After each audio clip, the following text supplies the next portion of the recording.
እዚህ ምድር ላይ ስንኖር የጥበብ መጀመሪያ እግዚአብሔርን መፍራት ነው በሚል አውደ ርዕስ ነው። ምሳሌ ምዕራፍ 1:7 መሰረት ነው 20 ዓመት ያገለግል። መጀመሪያ ያገኘሁት ሃይማኖት አይደለም። መጀመሪያ ያገኘሁት ቁሳዊ ነገር አይደለም፣ ህይወት ነው ያገኘሁት። ስለዚህ በኢየሱስ አንደራደርም። ኢየሱስ ለኛ ኃጢአት ይቅርታ በመስቀል ላይ የሞተ ጌታ ነው። አሜን። ይሄንን ጌታ መቀበል ዘላለምን መቀበል። አሜን። እና ወንድም መቀበል ፈልጋለሁ።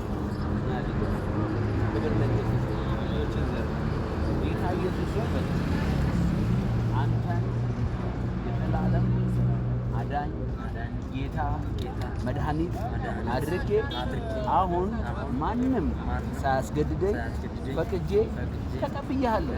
ጌታ ኢየሱስ እንደዛ ከሆነ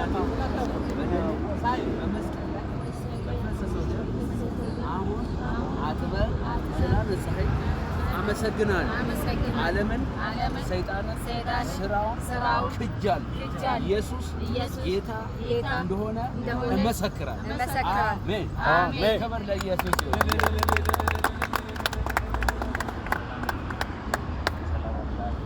እግዚአብሔር ካንተ ጋር ይሁን። አሜን። የምን እምነት ተከታይ ነበር? ሙስሊም ነህ? ዌልካም። እንወድሃለን። ኢየሱስ መድኃኒዓለም ጌታ። እኛ የምንሰብከው ኢየሱስን ነው። ኢየሱስ በልብ ላይ ይንገስ። አሜን። መድኃኒዓለም ካንተ ጋር ይሁን። አሜን። እግዚአብሔር ባለ የእድሜ ቆይታ ሁሉ ከልብ መዝገብ አይታጣም። አሜን። ክፉ የተወጋ ይሁን። አሜን። ደስታ ይሁን። አሜን። ጨለማ ተነጥቶ። አሜን።